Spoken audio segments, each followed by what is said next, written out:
Okay, I just had an idea here. I have not really had a chance to think it through, but it's making a lot of things click for me. And so I just wanted to talk it out and record it and see if it holds up. Um, so I've been thinking a lot about questions, and I drew a drawing that might make no sense to anybody but me.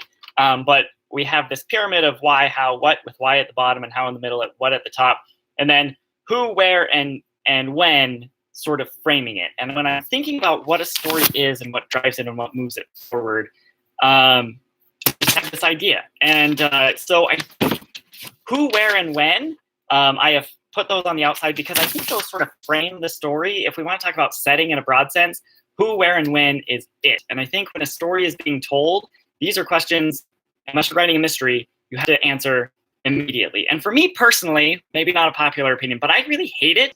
Honestly, it drives me nuts when I start reading a book and first chapter, first page, first paragraph, the first word is like he or she, right? He stood on the street corner in the pouring rain. Like, who? Tell me who, right? If I'm going to spend time with this character, I have to know who they are. And I think the who, when, and where, like, that's just stuff you have to communicate really quickly. You don't want your reader getting confused on that. Again, unless it's a mystery. But in those cases, like, these are things that the protagonist themselves doesn't know, right? They're trying to figure out who did something or where the person is hiding or when something, like these are, but like the reader, in order to be engaged, has to know who the protagonist is, where they are, and when they're living, right? These are just the very basics, and these are not the story. These are just the frame that the story is told in, and so that's why I put them on the outside of the triangle. And why I have at the base, because I think a character's motive, why the protagonist is doing something, honestly, should never be a mystery. If we want to talk tension and obstacle, where a story is a protagonist wants to accomplish something, and there are obstacles in their way, and they're overcoming them. Like, why they want that, their motivation is what's going to make the story work, what's going to keep people engaged, what's going to make people empathize with the character, or at least understand them. And so why has to be crystal clear. There should never be a point in your book where somebody's like, wait, why are they doing that? That doesn't make any sense, right? Then you lose people, they close it, they walk away, and you've lost a reader. So why is at the bottom? I think how is the story. I think we now know what the person wants. We know why they're going through this story. And the question is like, okay, they're doing this because they want to make $1 million or whatever. How are they going to do that?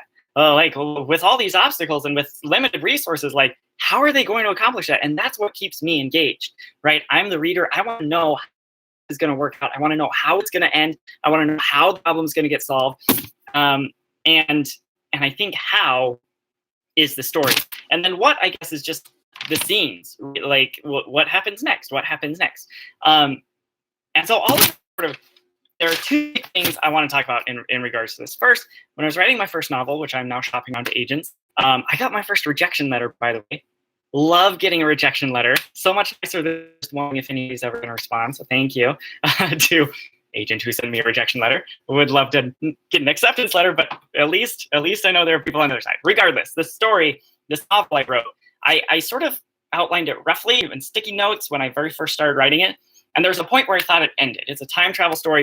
Protagonist invents time travel, travels through time, and decides, I'm gonna start a time travel company. And like, in my mind, it seems crazy now, but that's how it ended. It was like this right off into the sunset. You know what I'm gonna do? I'm gonna make a business out of this. And off I go. And when I got there, first of all, the book was not book length. It was only like 50,000 words, and I wanted at least 80 or 90,000. And for me, as the reader of this book I was writing, it was like, that's not an ending. How are you going to do that? How are you going to make money? How are you going to find customers? Like, how? And I was at work when I had this realization, and I went to a whiteboard in a conference room, and I just wrote down all my questions, and then kind of bucketed them into categories, and that became the second half of the novel. And writing that novel, I didn't have an outline per se. It was just, I'm going to answer this question, this question, this question. And when I had answered all the questions, then the book was done, and the ending felt much more more better. Yeah, much more solid, much more. There was a better, more satisfying ending. And I think now that I'm thinking about this with how being the story, I think if you're wondering where a story ends, which I wondered a lot, like how do you know? Because when you look at real life is a series of events connected in one way or another. And when you tell a story, you decide, I'm going to start at this arbitrary point, I'm going to end at this arbitrary point.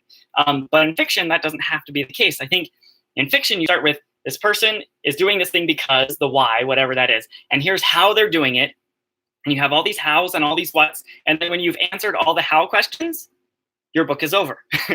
End. Stop.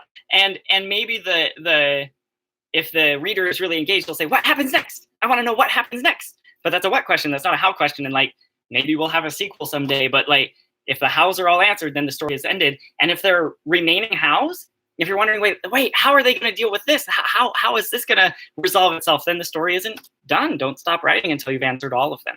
So that's kind of takeaway number one when thinking about where the book ends. It ends when you're out of how questions. And the other thing is, and this is where only time will tell if I'm right or not. I have this idea I'm in love with, have been in love with for a long time, that a story, like you should think about the shape of the story. I want my protagonist to be sort of facing these challenges and overcoming them in this way.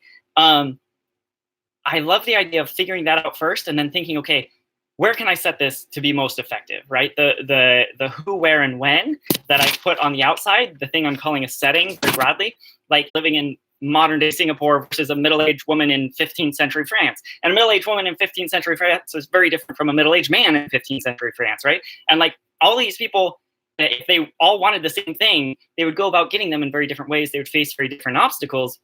And so if you know what you want someone's motivation to be and the way you want them to go about chasing whatever thing, then you can frame it afterward.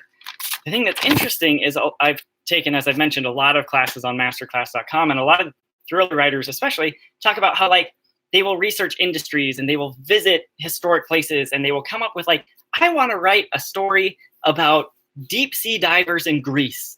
What story can I tell there? And so they start with the frame and then fill the story in. They are published, very successful authors. I am not.